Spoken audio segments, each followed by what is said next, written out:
Ce podcast est destiné uniquement aux investisseurs et distributeurs professionnels.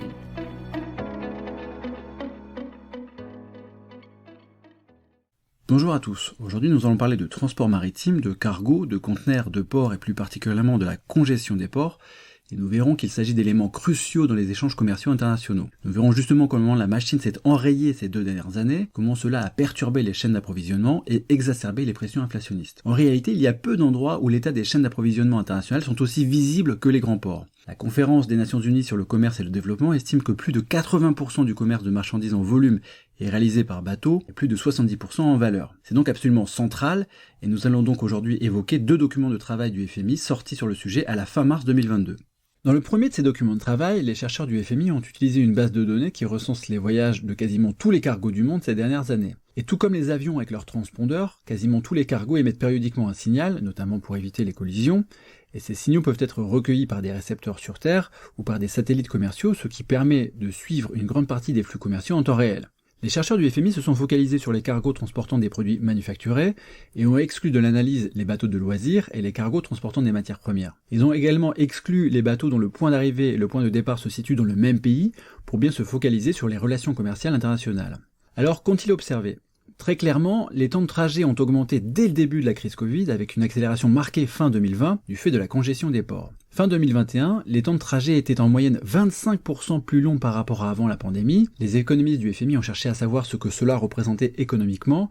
Ils expliquent que ce surplus de temps de transport est équivalent à une hausse des droits de douane moyens au niveau mondial, allant de 0,9 à 3,1 points de pourcentage selon les modèles. Si on prend le milieu de cette fourchette, la hausse des temps de trajet serait donc équivalente à une hausse des droits de douane moyens de 2 points de pourcentage, alors que les droits de douane moyens appliqués au niveau mondial entre 2003 et 2017 ont justement baissé de 2 points de pourcentage. Bref, c'est comme si cet allongement du temps de transport maritime effaçait 14 ans de baisse des droits de douane au niveau mondial.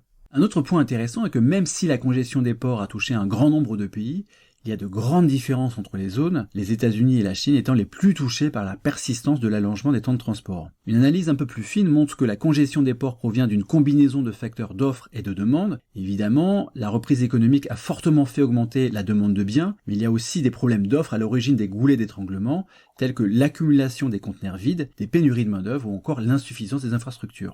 Dans le deuxième document de travail, les économistes du FMI se sont cette fois-ci focalisés sur les coûts du fret maritime et leur impact sur l'inflation. Leur point de départ est le fait que ces coûts de fret maritime ont justement fortement augmenté depuis le début de l'épidémie de Covid.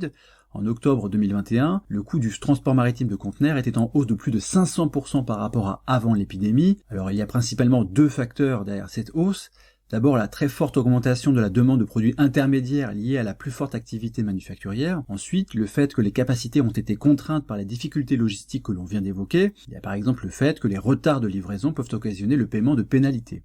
Ici, les économistes du FMI ont cherché à déterminer l'impact sur l'inflation, qui est forcément non négligeable quand on sait que les importations de biens représentent souvent 30, 40 ou 50% du PIB selon les pays. Ces chercheurs ont travaillé sur un échantillon de 46 pays entre février 1992 et décembre 2021, et ils ont mesuré comment une hausse des coûts de fret maritime impactait l'inflation domestique, toutes choses égales par ailleurs. Leur conclusion est qu'une hausse d'un écart type des coûts de fret maritime, soit une augmentation de 21,8%, augmente l'inflation de 0,15 points au bout de 12 mois, et ce qui est intéressant ici, c'est que si l'effet se dissipe un peu sur les 6 mois qui suivent, il ne disparaît pas complètement. Les auteurs notent par ailleurs que les effets sont plus forts dans les pays émergents que pour les pays développés, et qu'il y a un effet similaire sur l'inflation sous-jacente, même s'il est un peu moins fort que pour l'inflation totale. Au final, la hausse des 500% des coûts de fret maritime observés pendant la crise Covid a vraisemblablement ajouté plusieurs points d'inflation dans les grandes zones.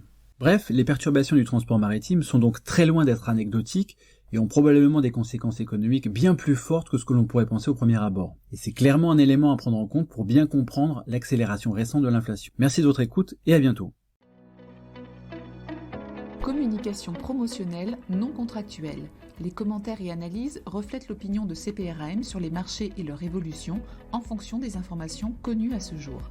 Du fait de leur simplification, les informations données dans ce podcast sont inévitablement partielles ou incomplètes.